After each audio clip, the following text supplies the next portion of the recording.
Hey y'all, hey, it's your girl Tracy. Listen, it's 2025. You have a business and no website. What are we doing? No, we're not doing that. No more DM me to place your order. No more text me, sis, I got you. Have your sales go through a reputable website. Make your customers feel comfortable to order with you. Not only that, listen, first of all, we're going to get into that in a second. But gone are the days that we are going to be accepting orders in the DMs. Sis, what are we doing? I want to help you, okay? I want to help you better your business. And the first thing that we're going to do is we're going to learn to put our business on a website, number one. Number two, what we're going to do is we're going to learn and be comfortable with learning how to navigate said website. Okay. Number three, we're going to learn and be comfortable with switching it up, changing out the vibe as the seasons come, learn how to switch up the vibe. What we are going to unpack is learning how to set it up, how to manage it, how to learn the different apps that work inside of them and to see which platform would be best for you. Out of the three, Square, Wix, Shopify, hands down, 10 toes down in the ground, I will roll with Shopify all day long. I am also a Shopify partner. Okay. I've been rocking with Shopify for years. Okay. I will always recommend Shopify overall. Okay. For the simple fact that they are easy to use, they're easy to understand. You just have to take a deep breath and say, okay, I'm going to learn this, or I'm going to watch Tracy's videos and she's going to take me step by step and I'm going to go through this with her. She has placed out all these videos for me that are easy to follow. They're not 9 hours long and I can do this. That's what you need to say to yourself, okay? Take my hand and come with me. Okay? Shopify brings on these new capabilities every quarter. While I'm not going to do a new video and how to every quarter, it has been significant enough for me to do a new video. I'm going to go ahead and share my screen. I'm going to cut myself out. You don't want to watch me the whole 10, 15 minutes, right? I am going to go through the basics, how to set up your website with Shopify. Stay tuned for Square and Wix, but I'm going to show you Shopify. Okay, so I'm going to share my screen and we're going to jump into it. Let's jump into it. Okay, come on. Being a Shopify partner, I can set up what's called development stores. So I can set up little test dummy stores to walk you through this. There might be times where I will reference back to my store, but for now, we're going to start with this test dummy store. Um, so just to show you what to start with. Now, to start your website, you could do this on your own if you wish, or you could pay me. I'm fine with that too. But to start off, I'm going to dummy this down, and please don't take offense to that term. I'm going to dummy this down so that you can understand and again be comfortable in navigating around the store. All right, so with Shopify, this is your dashboard to Shopify. This is your window of all the things that you can do. Now, what I do want to say is also sometimes Shopify makes adjustments, they make improvements. And also, what I love about them is that after so many sales, they will offer you what's called Shopify Capital Loans, and they will let you know not only via email, but they'll put that here. So this is like your information center. Right now it's showing, hey, this is what you got to do to launch your store. I'm going to break all of this down into small digestible videos. Okay. So again, we're not on here for 9 hours, but I want you to be familiar with the dashboard. And every time I show a screen, I'm going to say, start at your dashboard. This is it. Okay. So again, when you start your brand new store, it will show you a setup guide. I am going to take you through the settings, but I'm going to give you a quick tour. So again, everything is available to you from a bird's eye view. You got your home screen, which is your dashboard. Orders. Anytime you get orders, this is where they will appear. If you need to create an invoice, this is where you would do it under order. Products. When you click on products, this is where you add your products and or services. And you can also create your collections. The collections is your broader title. I'll use the easier example, apparel, right? Apparel can be a collection. Candles can be a collection. Services can be a collection. And then under that, you can create what we call sub collections. Apparel can be your main collection, and then under that, a sub collection can be t-shirts, crew sweatshirts, hoodies. For services, you can put, if you offer consultations, you could put services, one-on-one consultations, credit repair class, credit repair tutorial, credit repair one-on-one, whatever it is you do. If you do candles, you can put under candles, you could do single wick, 3 wick, different types of things. So you can create main categories or collections and then have sub collections. There's other things there. You can do gift cards. The other thing, customers. As your customers start to place orders, their information will be loaded under your customers tab. And then you can also segment them. What does that mean, Tracy? To segment your customers can mean those who signed up under a promotion, you would set them under one segment. Anyone who has signed up to get notified of any of your email promotions, that is a segment. Content is, this is where you can upload files such as banners for your website, but we can also do that when we set up the website under the themes. Okay, we're getting ahead. But files is where you can upload pictures. So that's what I use there. Finance is where you will see what you're getting paid and when. So as your orders come through, you're going to tell Shopify whether you want them to send your money to your bank directly. They also have what's called a balance card. So you can get a card with Shopify. Also, if you ever qualify for those capital loans, you can see the additions and subtractions here under the finance tab. They also have a credit card. You do have to qualify for that, but they are coming up, honey. They also allow you to do bill pay through their portal. It's amazing, okay? Analytics, this is so crucial. So crucial.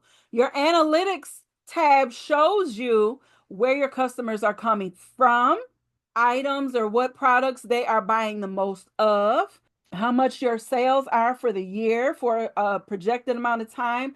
If you ever go for a loan somewhere at a bank and they say, what's your projected sales, or what have been your sales in the last 60 days, you can tap here and you can pick the last 90 days. What were your sales the last 90 days? That's important.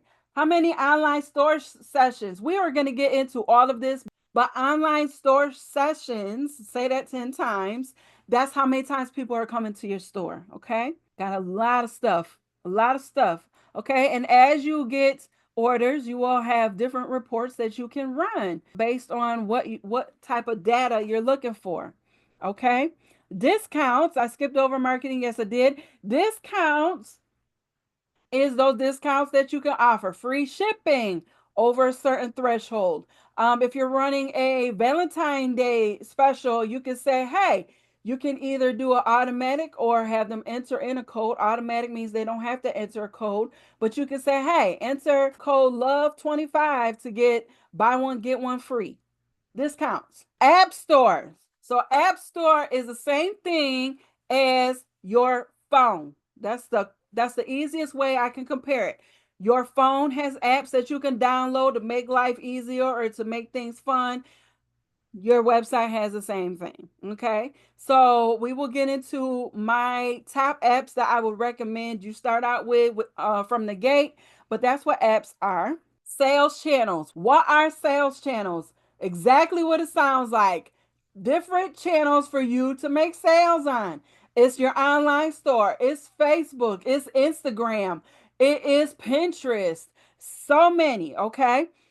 Google. Okay. When I go to my analytics and I can see that customers came to me from Google, That is so dope. I've seen people say you don't need any extra sales channels. And anybody who tells you that, they are chopping your money in half. There's multiple ways to get sales, and you should take advantage of every single one there is. Marketing is ways that you can again get your analytics from different campaigns that you put out there. What's a campaign? A campaign is, I want to secure 500 new contacts to my store. I want 500 new eyeballs on my store. What kind of campaign am I going to run to get those 500? It could be a freebie.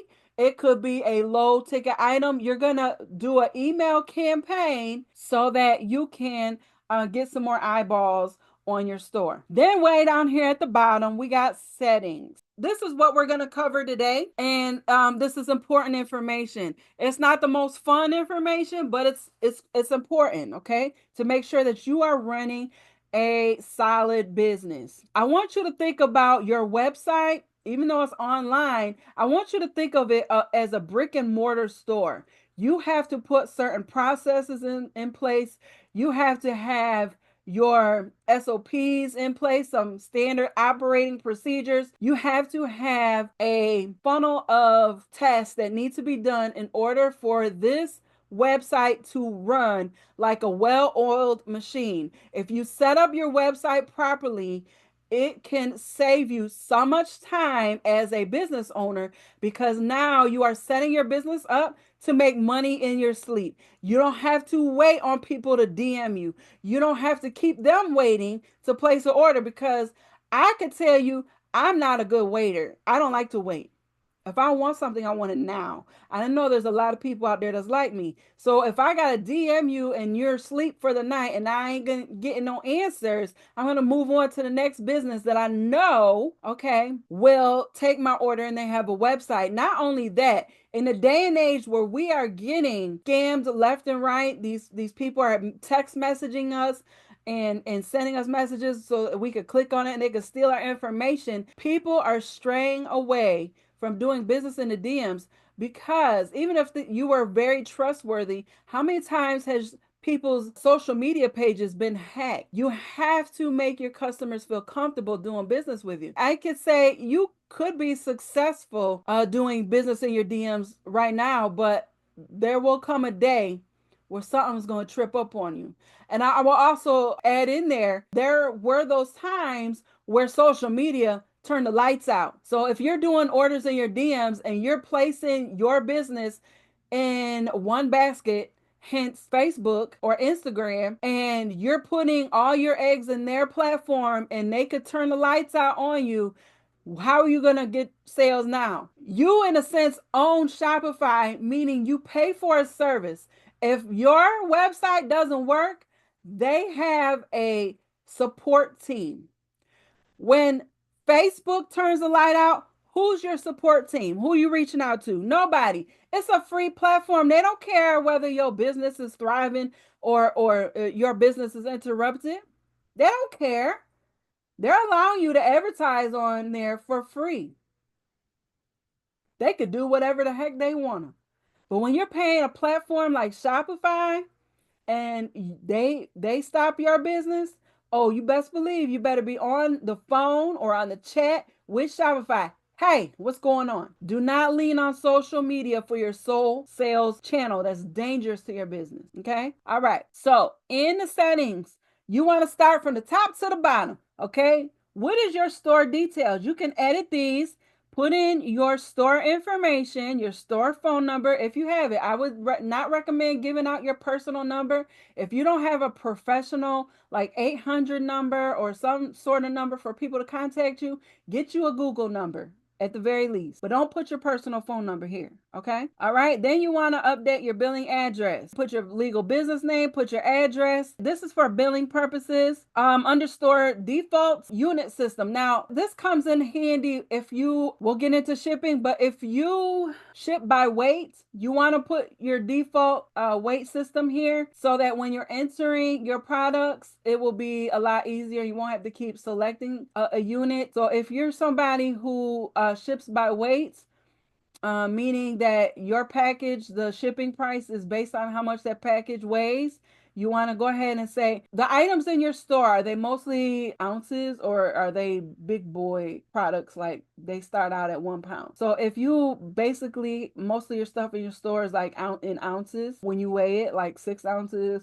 a t-shirt could be 4 ounces. Put your default weight unit there. Then you could do the time zone. Make sure you put the correct time zone. This is also going to help out with your orders and analytics. Now you can put an order ID prefix if you want. Like I could put MOC and that could be like Mocha 1001. That's totally up to you. It's not a necessity. Okay. All right. Order processing after order. And as you can see, this is basically reading is fundamental. All you got to do is read and then pick the correct option. After an order has been paid, do you want Shopify to automatically fulfill it? What that means is if someone buys a t-shirt from me and I have Shopify automatically fulfill it, it's going to be grayed out, but I still have to fulfill that order. Once it grays out, it disappears and I might miss something.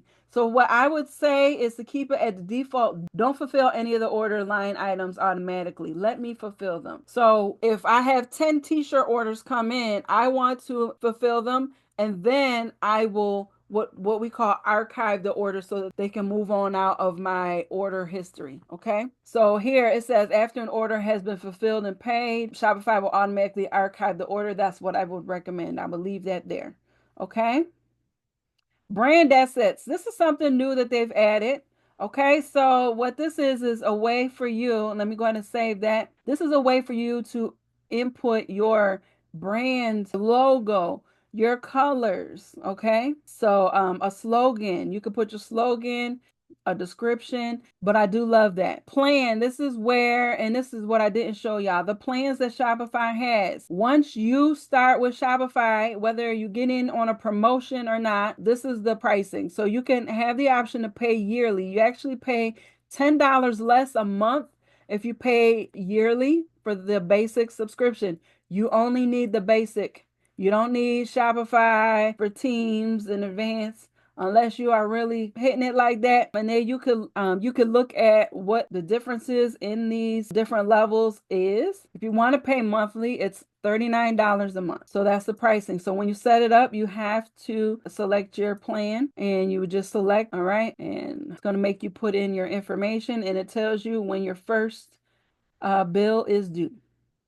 Okay. Users and permissions. Users and permissions is something that if you start a Shopify account and you want someone to help you with any aspect of it, whether they're just setting it up and designing it for you, whether you have an assistant, this is where you can add staff members. So you would add in their name and their email, and you would add in their name and email, and then you can select what permissions you give them.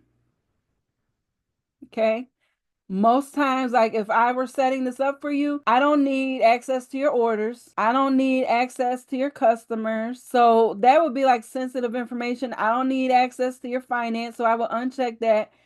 And that's when you could go ahead and send the invitation. Okay, send invite. This is something that's fairly new as well, is collaborator. So again, give external designers, developers, marketing access to your Shopify admin. Anyone can send a collaborator request, or only people with a collaborator request code can send a request. So if you were hiring me to design your website and you already had your website set up, you can send this code to me and then I can send you a collaborator request. All right, payments.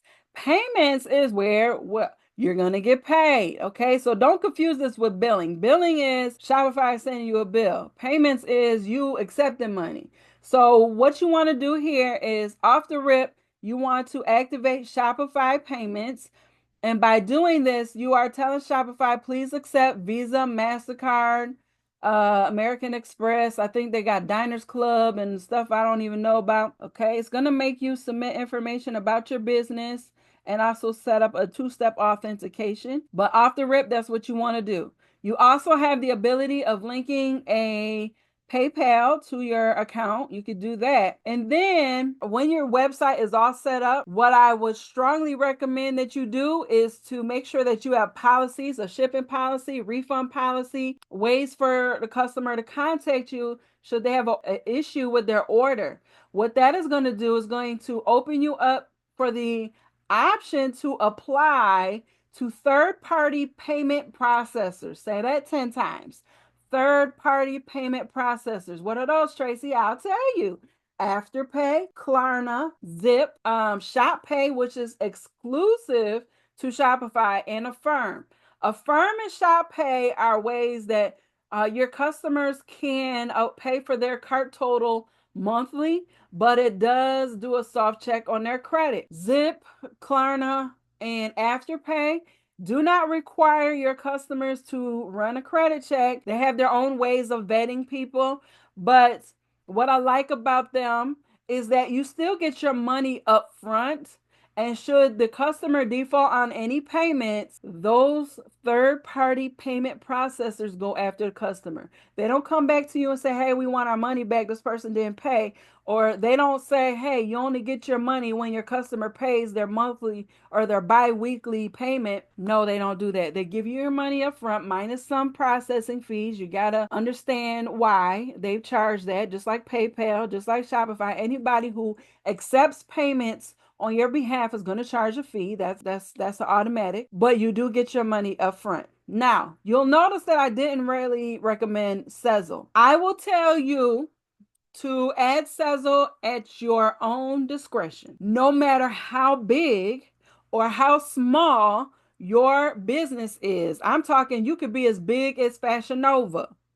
Maybe not so. I don't know what their little thing is, but no matter how big or small your business, if your customer does not choose Sezzle at any point in time during the month, they will invoice you a $15 fee. It's because none of my customers chose Sezzle when they checked out. They will invoice you $15 when you finally get an order. Let's just say that order is $300. They're going to take theirs off the top and then they'll give you the difference. They didn't used to do that. And like I said, it has nothing to do with how big or small your business is. It's because your customers aren't using them, which is kind of whack to me.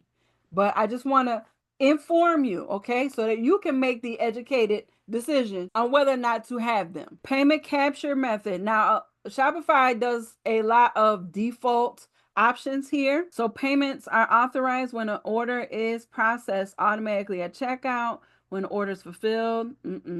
So stay on automatically at checkout.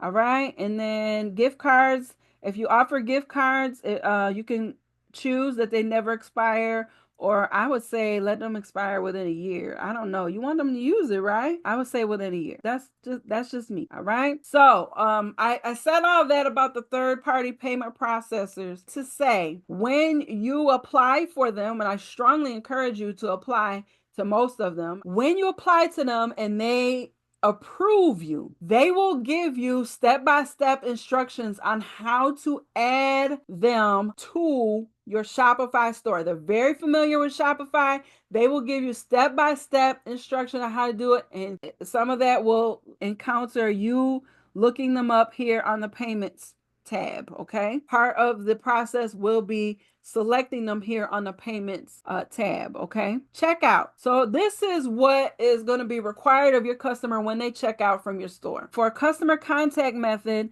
I would definitely ask for phone number or email, or you can ask for just the email. I would ask for both. What if something happens to the order, you need to contact your customer? Phone number would be great. Show a link for customers to track their order with Shop. That is a way for them to, like I said, track their order. Okay.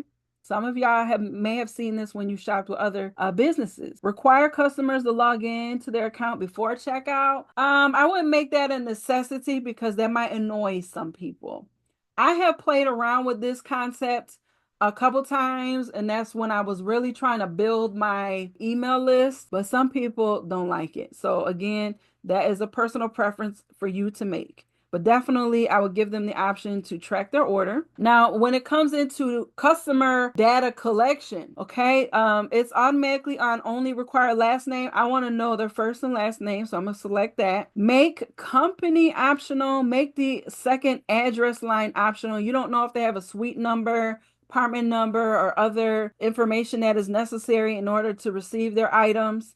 Shipping address, phone number, I would make that optional. Marketing options, let customers sign up for email or SMS. I would love that. And I also select pre-selected. SMS is something different, and that's something I would introduce to my customers, as they get to know me and trust me and jive with me. Okay, I'll send them a message via email saying, hey, if you'd like to stay in contact with the Mocha Creative, you would like for us to send you text messages about our promotions, you can sign up for SMS and let that be their option. Tipping, if you are in this type of industry where tipping, you would love for them to tip you, you can check this box. And then you can also say hide tipping options and let the customer choose. What this will do is show that tipping is available, but it's going to hide these presets. So you can do that. That's optional. Address collection, allow shipping and billing address to be different. It's recommended. So I will roll with what Shopify says. Validate shipping, minimize failed deliveries by offering suggestions. So when you have signed up for a service or a product or checked out with another business and you go to punch in your address and it says the suggested US postal information shows this, would you like to choose this over that? It could also just help your customer to understand that they might have punched in something wrong doing their own address. It's very possible. We're all human. We can make mistakes.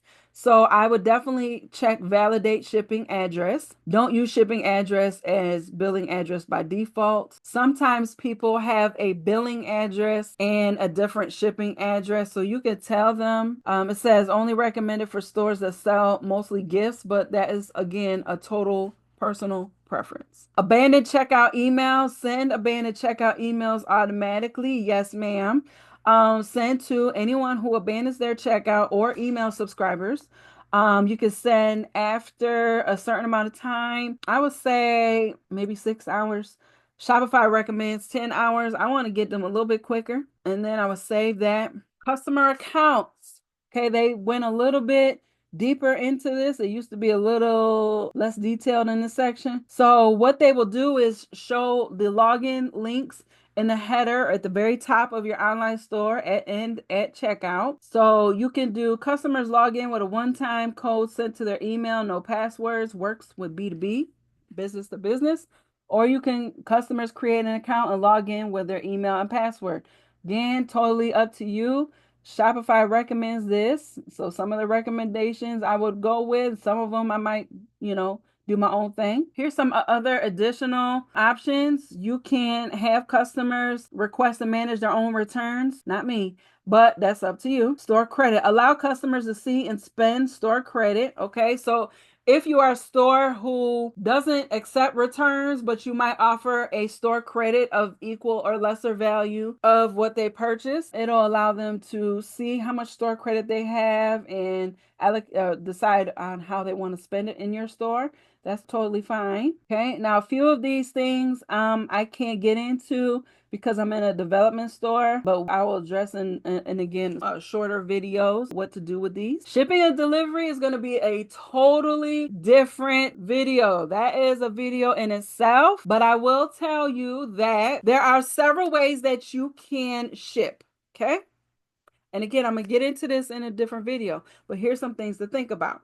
You can ship by weight. Again, the amount of the shipping is going to be based on how much that package weighs. In order for that to effectively work, you have to know the weight of those products and enter that when you enter your products, right? You can ship by weight. You can ship by cart total. You can also ship based off of the current rates of USPS or UPS, whoever you use. All right. So there are several different ways. You can also charge a separate rate for a different collection. I use this scenario all the time. So in my boutique, I sell shirts and tumblers and all of that, right? Party favor. Those things weigh a little bit, a few ounces, right? Then in the apparel part of my store, I have handbags that weigh 2 pounds by themselves. I am going to make sure that those purses have a different shipping rate than the rest of the items because they're 2 pounds off the rip. So you can also charge based off of a specific collection. Yes, you can. And I'm going to show you how. Okay. Taxes and duties is also a whole nother video. Those are sections that require specific attention, and I want to break those down for you. Locations. What is locations? Let's just say you work from home, but you also have a warehouse on the other side of the city. You can enter that as a location. When you do drop shipping, if you do drop shipping, those would be a different location. I can buy certain products wholesale from a different business, and I could set up their business as a different location. Okay, so that is exactly what it sounds like. Location. Apps and sales channels. Exactly what I went through in the beginning. Apps are additional things that you can add onto your business that will help you manage your business more effectively, like emails. That would be an app. Like reviews, allowing people to leave you reviews, whether it be text and or picture and video. That's a different app. Sales channels, again, different channels that will allow you to get sales through. Okay, different video. Domains, exactly what it sounds like. Do you have a www.yourbusiness.com? You can connect your domain here. Okay, so what I did with my business and what anyone could do with their business is I primarily buy all of my domains and have been doing it since I don't know, like 2010, probably earlier than that. I always get my domains through GoDaddy. I love them. They're and their customer support is bar none. If I want to connect my domain here, all I have to do is click connect domain. It's going to have me punch in the domain name.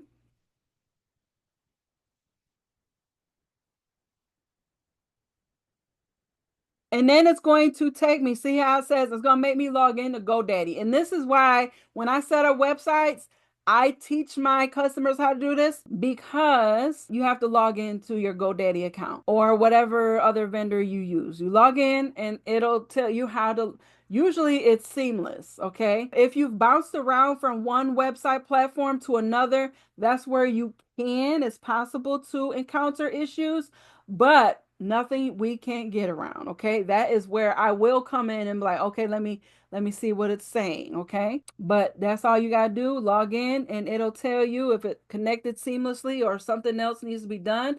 And also, if you don't have someone helping you with your website like myself, you can also call GoDaddy and they will help you. I can't speak on other people who sell domains because I've only worked with GoDaddy. Customer events is another video as well. Notifications. This is how Shopify will communicate or send me alerts. Just like with your phone, notifications are what you'd like to be notified of. So, for instance, customer notifications, out for delivery, sent to confirm if the order has been delivered, stuff like that. Again, that's all personal preference for you. Languages, self-explanatory. If you want other people internationally to be able to shop your store, you can add a language so that it'll help with your order conversion. Okay. And then the next thing I'm going to cover is policies. Again, in order to qualify for the third-party payment processors to even look at your store, has to be live and you have to have your policies displayed. They're usually in the bottom at the footer of your web page. You have to have number one, a way for customers to contact you in case something's wrong with their order. Number two, they want to see a return or refund policy, shipping policy, and then terms of service and privacy policy are a default on every website. You go to any website, Walmart, Fashion Nova. Everyone's got a terms of service and privacy policy. All right. So I will touch on policies in a separate video. Again, I want to ensure that you just have the basics here. And then I want to do another video touching on the other intricate parts of the website so that you don't have to go through this entire video and say, okay, where was it that she talked about policies? I want to have a separate video so that you can easily reference it when you need it. Okay. So that is it for settings. I will do more videos. We are going to get it. We are going to get these websites up. Okay. If you need assistance with website setup and design, I am available. Check out my website. If you don't have Shopify and would like to start with a Shopify store, contact me and I will help you with that as well. But what we're going to do is have a website 2025, okay? All right, I'll see you in the next video.